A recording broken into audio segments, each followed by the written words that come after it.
आप सभी को शुक्रिया, क्योंकि इतना देर तक शायद ही इस दार्जिलिंग जिला में, इस सिलीगुड़ी में इतना देर तक शायद ही कोई सभा हुआ था। लेकिन आप लोगों का धैर्य, आप लोगों का बात सुनने का इच्छा और आप लोगों का बांग्ला बचाने के लिए जो उत्सुकता है, ये आज ये साबित कर रहा है कि बांग्ला को हम लोग मरने नहीं देंगे, हम लोग इसको जिंदा रखेंगे। एके আবার আমরা নিজেদের মাথা উঁচু করে দাঁড় করাবো। এরা চুরি করেছে, লুট করেছে, দুর্নীতি করেছে, চা বাগানের জমি বেচে দিয়েছে, চা বাগানের শ্রমিকদেরকে মিনিমাম ওয়েজ দেয়নি, তাদের জমির অধিকার দিচ্ছে না। প্রত্যেকটা দিন এই রাজ্য থেকে শয়ে শয়ে, হাজারে হাজারে, লাখে লাখে ছেলে মেয়েরা বাইরের রাজ্যে পড়ে থাকছে শুধুমাত্র দুবেলা খাবার জোগাড় করার জন্য। यही लोग, यही सरकार है जो 8,322 स्कूल का गेटों में ताला लगवाकर 22,000 दारू का दुकान खोले हैं।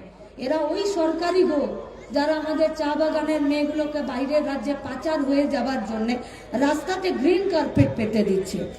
এরা তো ওই যারা নদী, জঙ্গল, পাহাড়, জল, আমাদের জমি सब किसी के माफियाদের हाथे तुले दिच्छे। सीने में हाथ रखकर बोलिए ना, ये पूरा नॉर्थ बंगाल का जितना भी नदी है वहाँ पर যদি বজরি পাচার সরকারের নাকে ডগাই না হয়, এই উত্তরের জেলাগুলোতে এত বড় বাঁধ বিপর্যস্ত বন্যার ক্ষতি হয়। क्या हुआ? जंगल का अंदर का जमीन आज कॉर्पोरेट लोगों के सामने बेच दिया गया। আর জঙ্গলের চিতা, জঙ্গলের হাতি এরা সব বাইরে চলে আসছে, আর মানুষে আর জন্তুতে সামনাসামনি লড়াই হচ্ছে, মানুষ মরে যাচ্ছে। কে বাঁচবে?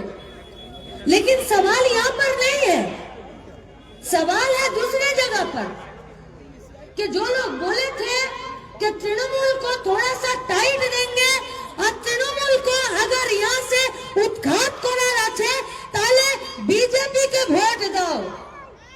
উত্তরের জেলাগুলোর মানুষ দু হাত ভরে বিজেপিকে আশীর্বাদ করেছিল, সমর্থন করেছিল,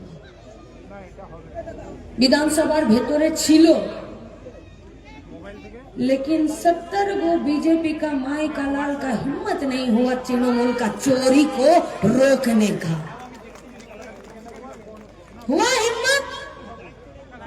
100 দিনের কাজের টাকা লুট করা থেকে বিজেপি তৃণমূলকে বাধা দিতে পারলো? বিধানসভার ভেতরে ছিল তো এতগুলো এমএলএ। নদী, জঙ্গল, জমি, আমাদের গোটা ট্যুরিজমকে কর্পোরেটদের হাতে বিলিয়ে দিল এ রাজ্যের তৃণমূল কংগ্রেসের সরকার। बीजेपी का हिम्मत नहीं हुआ टू शब्द करा। आज तृणमूल, काल बीजेपी। नहीं, ज्यादा बोल दिए ना। सकाले तृणमूल, बिकेले बीजेपी, बिकेले तृणमूल, सकाले बीजेपी, ब्राश করার আগে তৃণমূল, ব্রাশ করে কুলকুচু করে জিভ ছুলে নিয়ে বিজেপি। যারা পাগলের মতো এই ডাল থেকে ও ডাল গেল, তাদেরকে বাধা দিতে পারলো না। पूछिए इन सवाल। আমাদের দুটো প্রশ্ন বিজেপির কর্মীদের কাছে আর তৃণমূলেরও কর্মীদের কাছে। पहला सवाल तृणमूल का कर्मियों लोगों के पास कि आप लोग बोलिए, দলের ভেতরে কথা বলার জায়গা আছে আপনাদের? দলের ভেতরে একটা দিনও বলতে পেরেছেন যে আরজি করে কি ঘটে গেল, আর চা বাগানের মেয়েগুলো পাচার হয়ে যাচ্ছে কেন হচ্ছে? কেন তৃণমূল কংগ্রেসের পরিচালিত সরকারটা একটাবার রাস্তায় এসে বলতে পারছে না যে যাদের বিরুদ্ধে দাঁড়াতে পারবো? আমরা তৃণমূল কর্মীদেরকে প্রশ্ন করছি, মারছো, পিটছো, খুন করছো, ক্ষতিপূরণ আদায় করছো, কাজ থেকে তাড়িয়ে দিচ্ছ, খুব ভালো করছো, কিন্তু পঞ্চায়েতে ভোটে দাঁড়ানোর বেলায় আর এমএলএতে ভোটে দাঁড়ানোর বেলায় টাই ফিস। যার পকেটে পয়সা নেই সে টিকিট পাবে না, যার পকেটে পয়সা আছে उसी को टिकट मिलेगा।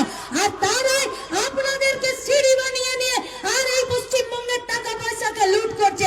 हम लोगों का दूसरा सवाल बीजेपी के कर्मियों के पास है, তৃণমূলকে টাইট দেওয়ার রাস্তাটা চওড়া করতে গেছিলেন,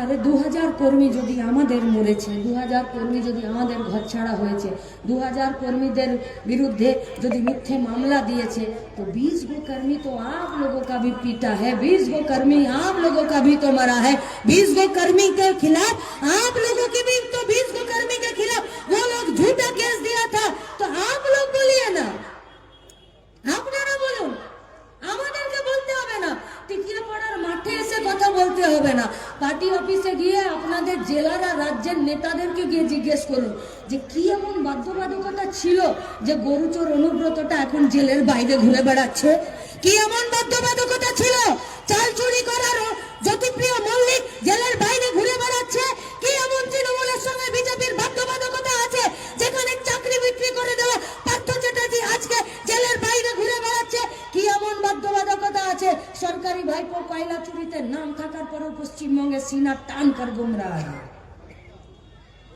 রাস্তাটা চওড়া হয়নি। দুর্নীতিবাজদের বিরুদ্ধে, গুন্ডা রাজের বিরুদ্ধে, লুটের বিরুদ্ধে, চুরির বিরুদ্ধে, মানুষের উপরে আক্রমণের বিরুদ্ধে রাস্তাটা চওড়া হয়নি, রাস্তাটা দিনকে দিন সরু হয়ে গেছে।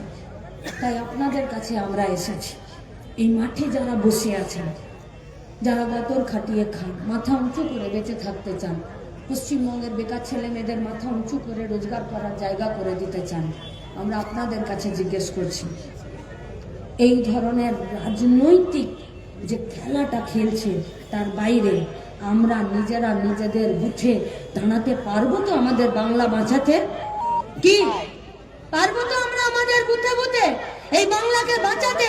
আমাদের বেকার ছেলে মেয়ে, আমাদের কৃষি, আমাদের শ্রমিক, আমাদের কৃষক, আমাদের পরিযায়ী শ্রমিক, আমাদের মেয়েদেরকে বাঁচাতে এই পশ্চিমবঙ্গের মাটিতে, গায়ে গঞ্জে, ওয়ার্ডে, বুথে আমাদেরকে দাঁড়াতে হবে, আর কোমর শক্ত করেই দাঁড়াতে হবে। আমরা যতদিন আছি, এই পশ্চিমবঙ্গের খেটে খাওয়া মেহনতি মানুষ যতদিন আছে, किसी माई का लाल का हिम्मत नहीं होगा পশ্চিমবঙ্গের বুকে একটা আঁচড় কাটতে। তাই বাংলাকে বাঁচাতে, শিলিগুড়িকে বাঁচাতে, চা বাগান বাঁচাতে, জল জঙ্গল জমির অধিকারকে বাঁচাতে আসুন সবাই মিলে আমরা রাস্তার দখল নিই, বুথে দাঁড়াই, আর এই গোটা পশ্চিমবঙ্গকে বাঁচিয়ে তুলি। এই বাঁচানোর আন্দোলনে আপনাদের সবাইকে রাস্তায় সামিল হতে আমি আমার আহ্বান জানিয়ে আমার কথা শেষ করছি। ইনকালাব জিন্দাবাদ।